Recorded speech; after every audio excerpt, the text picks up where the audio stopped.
Tattoo artist ug usa sa mga nagpailang political critic sa dakbayan sa Lapu-Lapu gipasakan og kasong cyber libel ni Mayor Junard Ahong Chan. Ani ang report.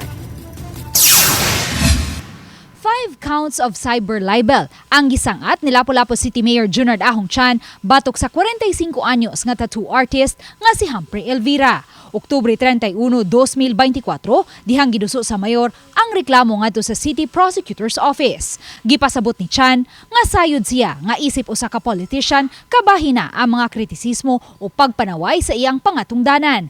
Apan ang gibuhat ni Humphrey Elvira, matud ni Chan, nang hinubra na. But kung ang imong pag-criticize personal o below the belt na dili na may tungod sa issue, kung labot ang maong kuan, that's different story, no? Matod ni Chan, misuway pa siya kaniadto pag reach out ngadto kang Elvira aron madungog usab ang iyang habig ug kun aduna ba usab kini ikasugyot aron mas maayo niyang mapadagan ang dakbayan. Apan nagpadayon gihapon ang gihimo ni ining pagpanaot kaniya sa mga post ni ini sa social media.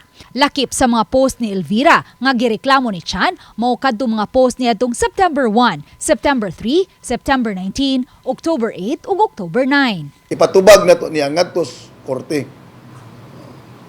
May korte mo desider og sa iyang mga gipangbuhat libelous ba dili.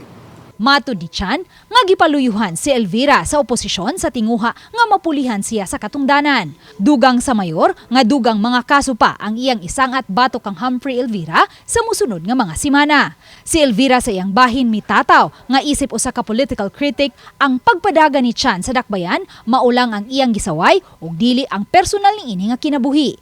Ug di usab siya sakop sa media nga obligadong mukuha sa habig sa tao nga iyang gisaway sa iyang social media post. So as a critic, bunal ko diretso kung saya akong ikasaway sa administrasyon. If you are a good public servant, imo nang tubagon sa public po, naman kay media.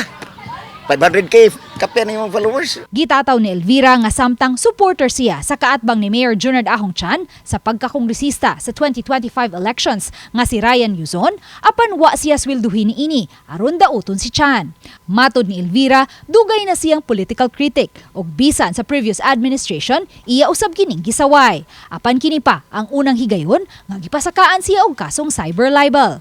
Pag-abot niya, I was expecting nga siya ay makasulbad sa baha, siya ay makasulbad sa traffic. And then, nakita man yung Lapu-Lapu, musod mo dire rush hour, nabay kausaban na itabo, wala. So, mana siya, o kung siya kung gibuhat sa mga radasa before, the same thing, saya. Si Elvira nagpapili kaniadto isip usa sa mga independent candidate pagkakonsehal sa dakbayan niadtong 2022 elections. Nagpapili usab siya pagkakonsehal sa Barangay Kanhulaw niadtong 2023 barangay and SK elections. Matud niya, gitanyagan siya sa oposisyon nga magpapili karong 2025 apan mas gipili niyang magbabiling usa ka political critic. Dugang ni Elvira, andam niyang tubagon ang mga kasong gisangat ni Chan batok kaniya. Uban ni Marlon Melgazo, Luan Merondina, Balitang Bisdak.